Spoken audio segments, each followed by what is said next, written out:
Siblings lost in a forest, encounter a sinister house, face a cannibalistic witch, and use clever tactics to escape.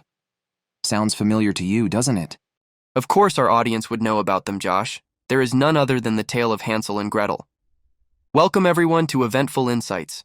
Today, we're going down the rabbit hole of the darker versions of Hansel and Gretel, how it has evolved, and what similar tales from pop culture remind us of this fairy tale classic. I'm sure that's going to be such a thrill, Nick. But before that, why don't we do something fun with our viewers first and test their trivia knowledge? Sure, why not? Here's our question for you guys. Which one of the siblings made a trail of breadcrumbs in the classic version of the fairy tale? Is it A, Hansel, or B, Gretel? We'll be giving you 5 seconds to think about your answer.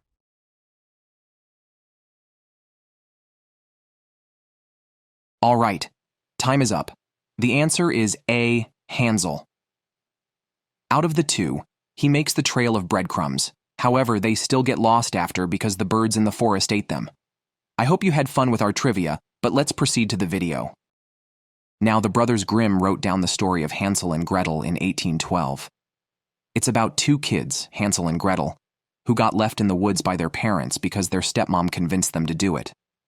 The story is based on real things that happened, like the famine in the early 1300s when some parents actually abandoned or harmed their kids because they didn't have enough food. Have you ever read the story of Hansel and Gretel, Nick? In my opinion, Hansel and Gretel isn't the kind of story that you read. When you're a kid, the Grimm's fairy tale is something that my parents had me watch when they're busy. Right. I agree with you on that, Nick. It's more of a cartoon episode you find in one of those Grimm's fairy tales compilations. There's so many adaptations even up until now, I wonder which version of it the kids are watching. Well, moving on, this video isn't about that. Oh, definitely, Josh. In fact, it's the polar opposite. We're tackling the dark version of Hansel and Gretel, so why don't we get started on my favorite rendition of it?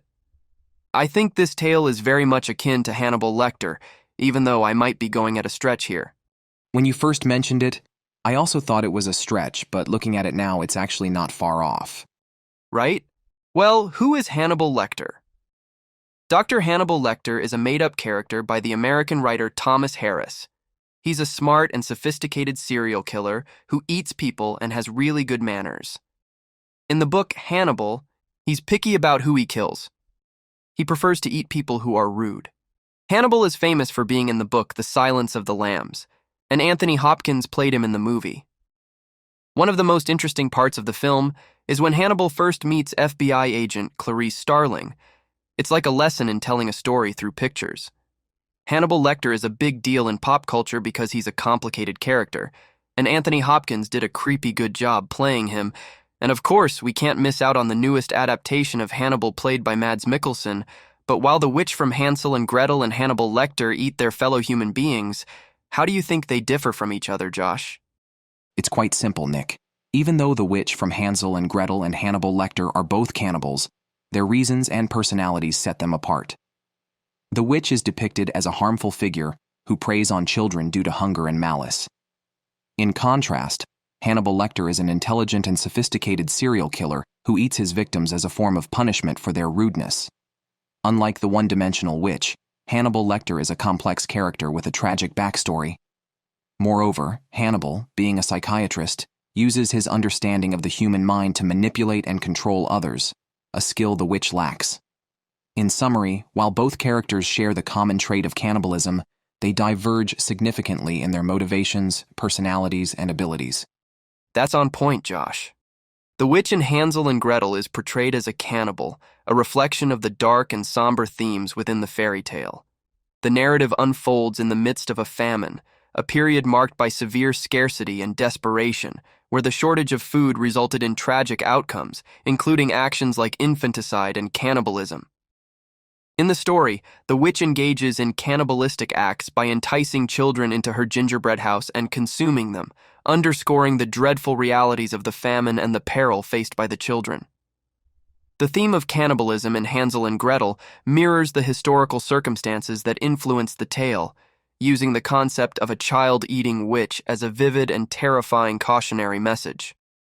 Numerous cultures feature narratives involving ogres, giants, dragons, and monsters with cannibalistic tendencies, posing threats to children. In certain stories, cannibalism is additionally associated with themes of sexual desires and jealousy. The universal fear of cannibalism is considered a taboo, and fairy tales provide a means to address and dispel this shared human apprehension. So it's rooted from history, after all. That's quite the interesting way to look at it. I thought the Brothers Grimm were just really creative and had a knack for morbid tales. Well, we'll discuss that in a short while, but let's first put our audience to the test yet again. I have to say, Nick, these trivia questions have been keeping me on my toes. With that, here's another trivia question. In the original version of the story, why were Hansel and Gretel lost in the forest? Is it A, because they were playing in the woods but got lost eventually, or B, because their parents deliberately abandoned them in the woods? Again, you guys have 5 seconds to answer the question. And time is up, guys.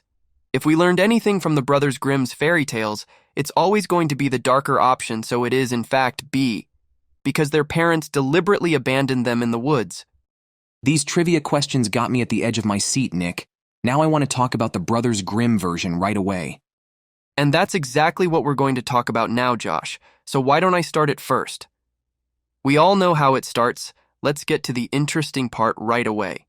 So, Hansel and Gretel stumble upon a gingerbread house in the woods and venture inside, only to be captured by the witch residing there. The witch intends to fatten Hansel for a grim meal. However, Gretel ingeniously thwarts the witch's plan by pushing her into the oven, freeing her brother and securing the witch's treasure. Upon returning home, the siblings discover their mother has passed away. While the story doesn't explicitly detail the ultimate fate of the father and stepmother, their abandonment of the children in a perilous world is deemed heartless and cruel. In contrast, the children's mother is portrayed as a loving presence, tragically separated from them, underscoring the harsh and dangerous circumstances the siblings endure. They use the acquired treasure to buy bread and establish a contented life in the gingerbread house, marking the beginning of their happily ever after. They did get a happy ending, but they're still technically orphaned at such a young age and without someone to fend for them. I mean, what about their money? Who's going to make sure they don't spend it all in one go? And to live in the gingerbread house again? Have they processed their trauma enough to go back to where they almost got eaten? Hold your horses, Josh. I can't exactly revive the Brothers Grimm to give us closure now. Although, there's a film that answers some of those questions. In the 2013 movie Hansel and Gretel Witch Hunters, the siblings evolve into skilled witch hunters dedicated to aiding innocent villagers. The narrative takes a dark turn as the now-adult children form a formidable team, eliminating witches responsible for kidnapping and tormenting children. The film tracks Hansel and Gretel as they chance upon a case that might unveil their past, all the while confronting the grandmother witch Muriel and her accomplices.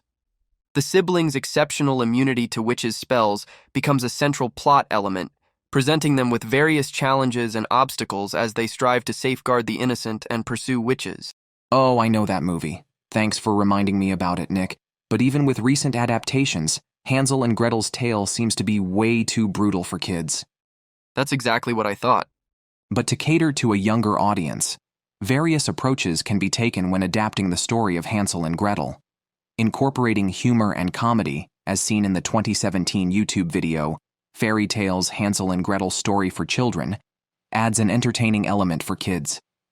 Shortening the narrative is another strategy to make it more suitable for youngsters, considering that longer versions can be quite extensive.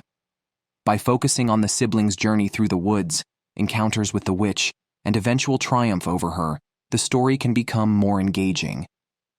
Some adaptations opt for a straightforward narrative, concentrating on the main plot points and avoiding intricate subplots or character development. Furthermore, visual aids such as illustrations or animated versions can enhance the story's appeal, making it easier for children to follow and enjoy. That makes a lot of sense, Josh.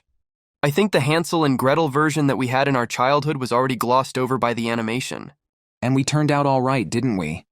You got it, Josh! Besides, no amount of scary elements will keep Hansel and Gretel from being a classic tale. Well, I'm afraid that's all for today's video. That's too bad. But if you want more videos like this, you can subscribe to our channel, give this video a like, and click the notification bell to get notified on our next video. Thanks for watching.